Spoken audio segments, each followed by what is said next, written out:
চট্টগ্রাম বন্দরের সক্ষমতা বাড়াতে দুটি প্রকল্প মাতারবাড়ি গভীর সমুদ্র বন্দর ও বে টার্মিনালে বিদেশি বিনিয়োগ বাড়ছে না।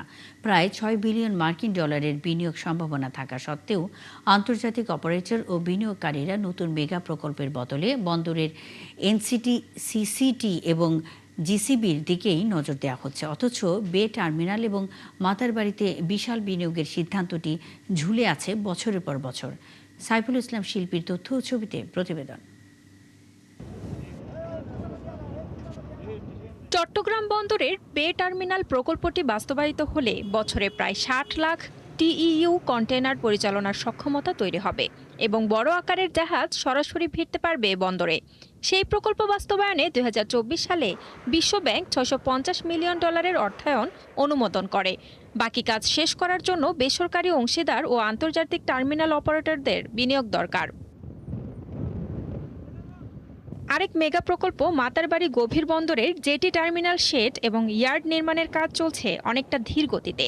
আর পতেঙ্গায় টার্মিনাল নির্মাণ এবং অত্যাধুনিক যন্ত্রপাতি বসাতে বিনিয়োগ করতে যাচ্ছে বিশ্বখ্যাত শিপিং প্রতিষ্ঠান মার্কস লাইনের এপি মোলার। লালদিয়া কন্টেইনার টার্মিনালের আমাদের এটার যে সমস্ত ছাড়পত্র সংক্রান্ত এবং অন্যান্য ড্রয়িং ডিজাইন সম্পর্কিত যে সমস্ত কার্যক্রম পরিচালনা করা দরকার সেই সমস্ত কার্যক্রম চলছে। আমরা যদি সামগ্রিকভাবে বলি, যে সমস্ত প্রকল্পগুলো আমাদের অগ্রগামী হওয়া দরকার সবগুলো প্রকল্পই আশানুরূপভাবে অগ্রগতি চলছে। বিশেষজ্ঞদের মতে সবগুলো প্রকল্পের কাজ শেষ হলে দেশে আমদানি রপ্তানি সক্ষমতা বাড়বে। নিউ এয়ারপোর্ট সার্টেনলি অ্যান্ড আপনার অটোমেশন থাকবে, অপারেটিং একটু নিউজ থাকবে, ডেফিনেটলি এফিসিয়েন্সি। নতুন পোর্ট মানে আপনি নতুনভাবে নতুন এফিসিয়েন্সি এবং কম বেটার এফিসিয়েন্সিতে করবেন, দ্যাট ইজ দ্য অ্যাডভান্টেজ। এদিকে বন্দর কর্তৃপক্ষ বলছে বিদেশি বিনিয়োগকারী প্রতিষ্ঠান বে টার্মিনাল ও মাতারবাড়িতে আগ্রহ দেখালেও এখন তারা বন্দরের এনসিটির পাশাপাশি সিসিটিটি পরিচালনায় বেশি আগ্রহী।